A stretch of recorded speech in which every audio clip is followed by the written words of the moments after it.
आपल्या आजूबाजूला अनेक गुन्हे घडत असतात, पण काही गुन्हे असे असतात जे ऐकूनच अंगाचा थरकाप उडतो. क्रूर प्रवृत्ती असलेले गुन्हेगार अशा प्रकारचे गुन्हे घडवून आणतात आणि सामान्य लोकांच्या सुरक्षिततेचा प्रश्न निर्माण होऊ लागतो. आजच्या या क्राईम रिपोर्ट एपिसोडमध्ये मी अशीच एक क्राईम स्टोरी सांगणार आहे. नमस्कार, मी कृपा सपकाळ. आपण पाहताय news uncut crime report episode. सध्या देशभरात चर्चेत असणारे प्रकरण म्हणजेच बिल्किस बानो प्रकरण. बिल्किस बानो प्रकरणातील 11 आरोपींच्या सुटकेवर सुप्रीम कोर्टाने आक्षेप घेऊन त्यांना परत अटक करण्याची बातमी तुम्ही ऐकलीच असेल. परंतु या 11 आरोपींनी असा कोणता गुन्हा केलाय ज्यामुळे सुप्रीम कोर्टाने त्यांची पुन्हा एकदा जेलवारी घडवून आणली आहे? काय आहे बिल्किस बानो प्रकरण? पाहूयात याबद्दलचा हा सविस्तर व्हिडिओ.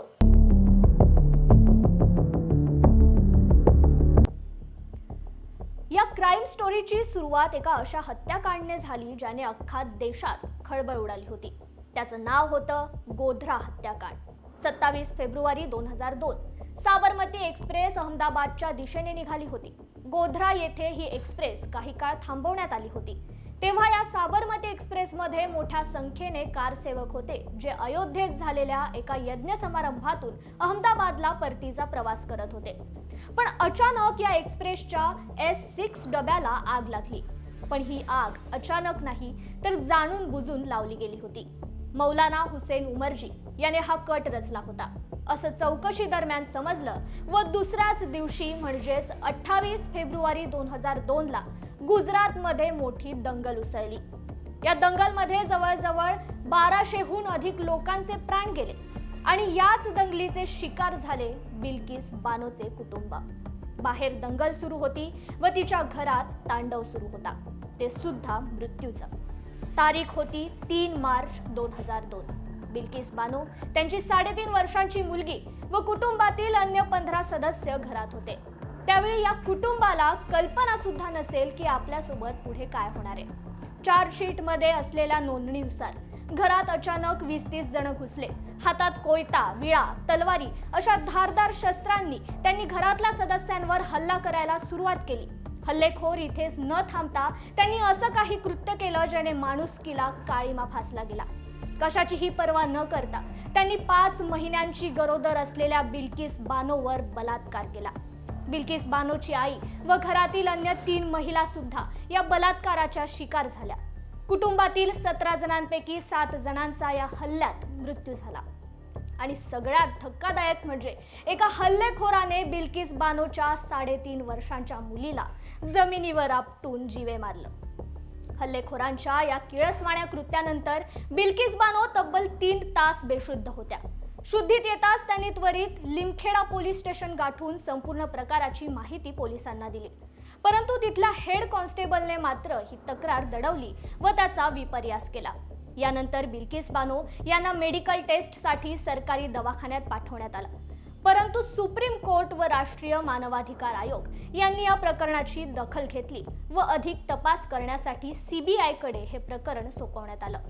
CBIच्या तपासात एक धक्कादायक वास्तव्य समोर आलं. मृतदेह जेव्हा शवविच्छेदनासाठी पाठवण्यात आले होते तेव्हा ते योग्य प्रकारे झाले नव्हते. म्हणून CBIने मृतदेह बाहेर काढले असता या मृतदेहांचे शीर धडा वेगळे करण्यात आल्याचा धक्कादायक प्रकार समोर आला. त्यामुळे मृतदेहांची ओळख पटली नाही. यानंतर अहमदाबाद न्यायालयात खटला चालू असताना बिल्किस बानो यांना जीवे मारण्याच्या धमक्या येऊ लागल्या. तसेच यातील साक्षीदारांवर सुद्धा दबाव येऊ शकतो व CBIने जमा केलेल्या पुराव्यांशी छेडछाड होऊ शकते अशी शंका व्यक्त केल्यामुळे ही केस गुजरातमधून महाराष्ट्रात हलवण्यात आली. एक डॉक्टर, 6 अधिकारी यांसमवेत अन्य 19 जणांवर मुंबई कोर्टमध्ये आरोप दाखल करण्यात आले होते.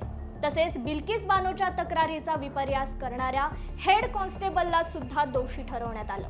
जानेवारी 2008 मध्ये ज्यांनी हा हल्ला घडवून आणला होता त्यातील 11 जणांवर खून, बलात्कार व इतर अन्य आरोपांसह त्यांना दोषी ठरवलं गेलं. यामध्ये अजून 7 जणांवर आरोप होते, पण त्यांच्याबद्दल पुरावे नसल्या कारणाने त्यांची निर्दोष सुटका करण्यात आली. या 11 आरोपींना मुंबई न्यायालयाने जन्मठेपेची शिक्षा ठोठावली. परंतु गुजरात सरकारने या दोषींची शिक्षा कमी करण्याचा निर्णय घेऊन 11 ऑगस्ट 2015 साली या आरोपींची सुटका करण्यात आली होती. या 11 आरोपींची सुटका होताच काही लोकांनी त्यांना पेढे भरवून सुटकेचा आनंद व्यक्त केला होता. पण सुप्रीम कोर्टाने आरोपींच्या सुटकेबाबत गुजरात सरकारवर ताशेरे ओढले.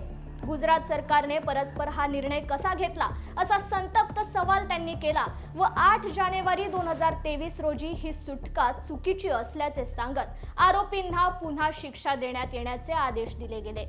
या प्रकरणाचा निर्णय आता महाराष्ट्र सरकारकडे येण्याची शक्यता असल्याने आता महाराष्ट्र सरकार यावर काय भूमिका मांडते याकडे सर्वांचं लक्ष लागून राहिलंय. परंतु देशात अशा प्रकारच्या गुन्ह्यांना कधी आळा बसणार हा प्रश्न सामान्य नागरिक विचारतायत. क्राईम रिपोर्ट एपिसोडमध्ये आज इथेच थांबूयात. पाहत रहा न्यूज अनकट.